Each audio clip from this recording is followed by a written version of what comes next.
as a leader, you will be faced with tons of decisions over the course of a day, a week, a month. And depending on your type of job and your environment, you will be faced with different dimensions, let's call it that, of decisions. You may be in charge of $1 million budget, or you may be in charge of 30 people, or you may have to make decisions for a small team with a severe impact on one of them. If you maybe have 3 or 4 people and you have to make a decision on having to reduce the budget and therefore having to reduce one of their contracts. Hey, hello, and welcome to Talking About Leadership. It's Angelika, and I'm talking today about making confident decisions, or making decisions confidently. So let's have a look at what goes into a decision-making process. Like, how does that look? Because as a leader, you will have to make a ton of decisions. Some of them will have super high budget impact if you're in charge of $1 million budget, for example.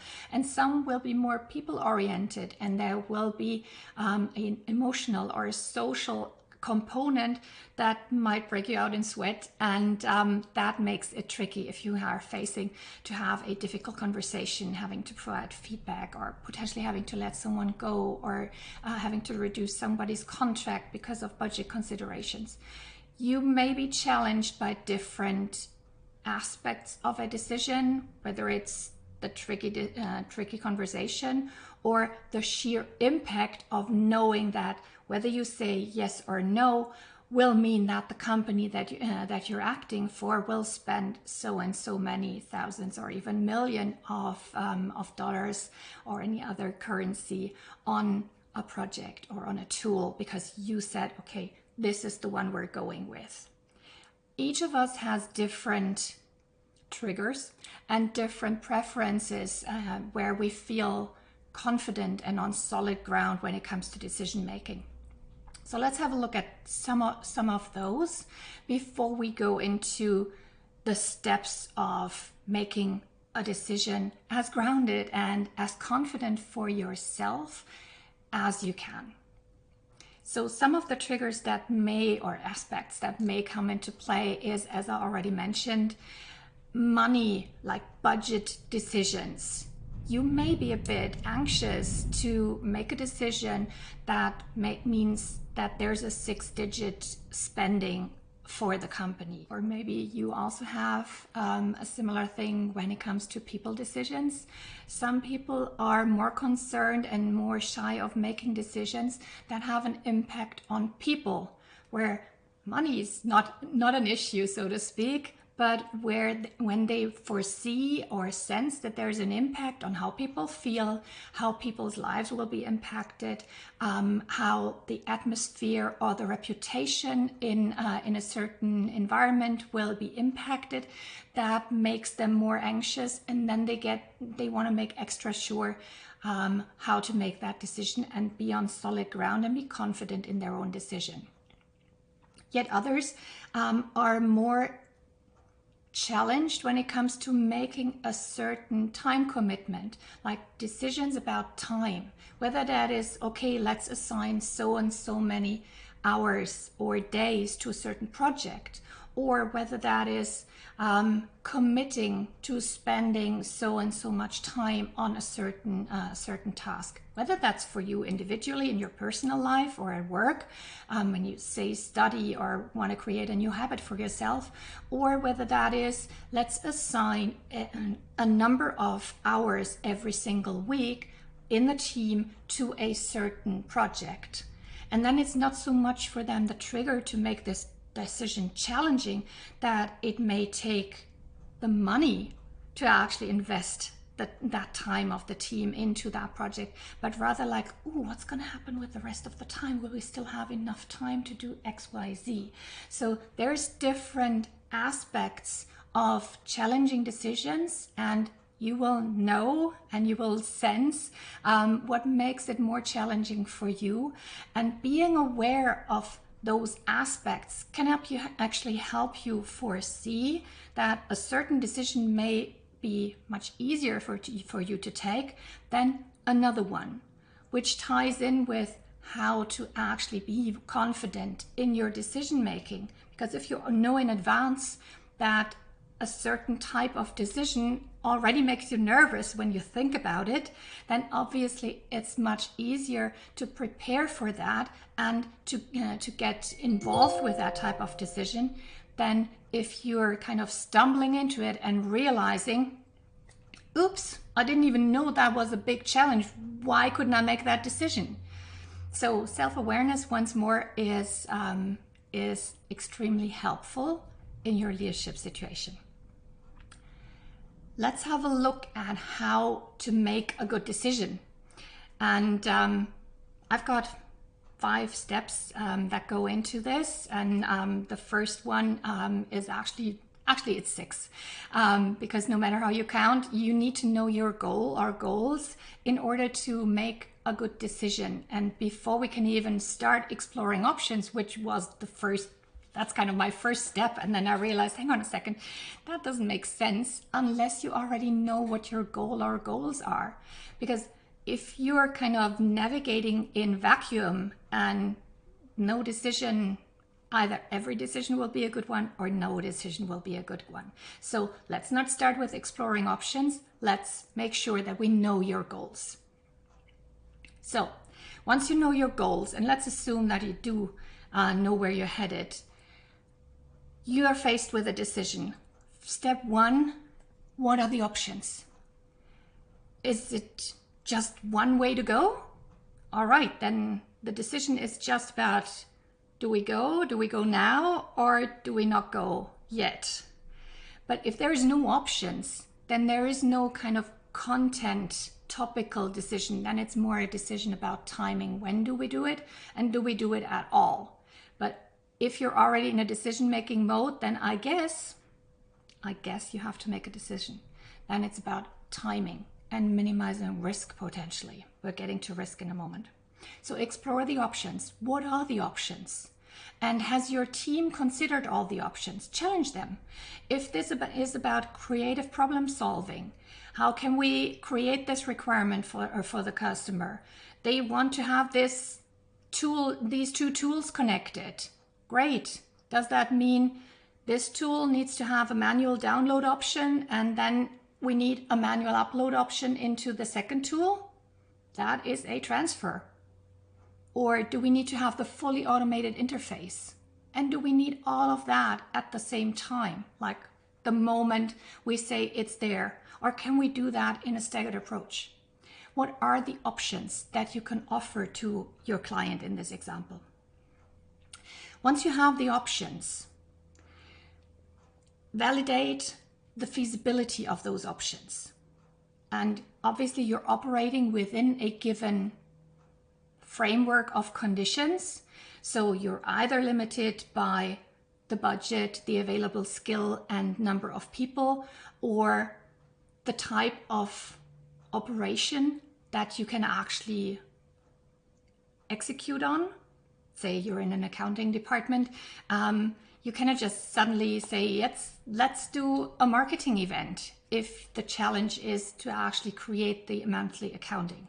So there is a certain framework of things that you're tasked with within your operation, and they provide the boundaries of what your decision making entails. So what is the feasibility of your decision options? Are all of them feasible? What's the effort that needs to go into it? What is the impact? And when we start talking about impact, then step 3 is already assess the risk. If I go with option A, okay, it's gonna cost so much. It needs an investment of so and so much effort. This and that is the impact. What's the risk? What can go wrong? How likely is it that something will go wrong? And do that for each of your options. Most of the time we do that implicitly, unspoken. But when you're in a leadership situation, either in a group workshop where you do a design option, where you think about creative problem solving, where you're trying to fulfill a client's requirement, whenever you have a challenge that you're trying to solve, either alone or with your group, it makes sense to do those steps explicitly and actually check whether you have validated each of your options with the feasibility, the impact, and the risk that goes with it. Because bad decisions often come from not making all of this explicit, acting on impulse. Did I say all the bad decisions are acting on impulse? I didn't mean that, because some of the best decisions are happening from knowing instantly and in your gut that this is the right way.